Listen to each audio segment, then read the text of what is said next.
اگر تکلیف نے آپ کو نمازوں کی طرف جاری کر دی، آنکھ میں آنسو آ گئے اور درود شریف زبان سے نکل رہا ہے اور آپ اللہ کے زیادہ قریب ہو گئے، آپ کو لوگوں کے رویوں کا پتہ چل گیا، یا اللہ ہمیں ایسی زندگی دے کہ تو بھی راضی رہے اور ہم بھی راضی رہے، یا اللہ مجھے قبولیت دے، مجھے ہر اس چیز سے بچا جو مجھے تجھ سے دور کر دے۔ ہر وہ انسان کہتا ہے نا کہ آزمائش ہے یا اللہ کی طرف سے میں اللہ کے قریب ہو رہا ہوں، سمپل فارمولا۔ اگر تکلیف نے آپ کو نمازوں کی طرف جاری کر دیا، آنکھ میں آنسو آ گئے، آنکھیں جو ہے وہ نم ہو گئی ہیں اور درود شریف زبان سے نکل رہا ہے اور آپ اللہ کے زیادہ قریب ہو گئے، آپ کو لوگوں کے رویوں کا پتہ چل گیا ہے اور اللہ آپ سے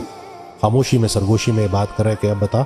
تیرا میرے علاوہ کون؟ تو یہی ہے نا کہ ادھر محبت نہیں آنی، امیر بزدل ہے، غریب بددل ہے اور کوئی بھی خوش نہیں۔ میں تو جس کلینک پہ میں دیکھ رہا ہوتا ہوں جو غیر شادی شدہ ہے وہ پریشان ہے، شادی شدہ ہے وہ زیادہ پریشان، یعنی کہ وہ جو ہمارا اپنی ذات کے ساتھ مخلص ہونا ہے نا اور اپنے اوپر کام کرنا ہے وہ ہم نے شروع ہی نہیں کی۔ ہمیں بہانا چاہیے، جس انسان نے اپنی پریشانی کی ذمہ داری کسی دوسرے انسان پر ڈالی اس کی پریشانی قیامت تک ختم نہیں ہوگی۔